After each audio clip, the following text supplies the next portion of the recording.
La conta dei danni causati dalla neve non si riesce a completare. Ogni giorno si scopre qualcosa che non va, assicura il sindaco di Comelico Superiore.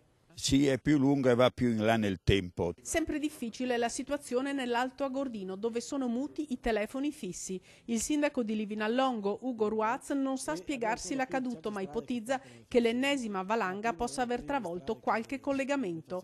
Solo fra qualche mese, a disgelo completato, si potrà realmente capire la portata dei danneggiamenti, ma si parla di milioni e milioni di euro. Ad Auronzo la prima stima solo sui beni pubblici supera i 600.000 euro. I veri danni poi li troveremo quando la neve se ne va, insomma, non è che abbiamo tutto, non possiamo in questo momento calcolare tutti i danni. Quando la neve se ne va, intanto le strade saranno per metà da rifare, buche ovunque. L'asfalto, già segnato negli ultimi anni da manutenzioni insufficienti, ha subito sollecitazioni tali da non aver retto, e questo vale per tutta la rete viaria dell'Alto Bellunese e non basta.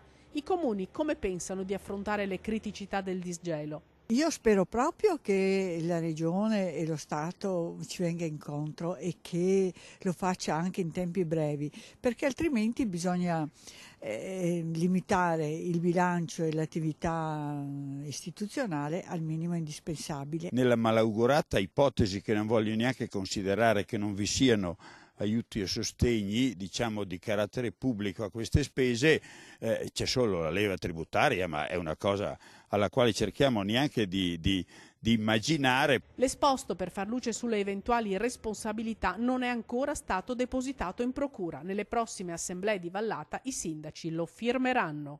Tra dire che questo è uno stato di calamità e pertanto la responsabilità è solo del tempo e aspettarsi un rimborso solo dalla Regione, oppure dire che ci sono delle responsabilità anche da Enel e Terna, c'è una bella differenza. Ma ancora non si è ben capito come usciremo da questo impasse.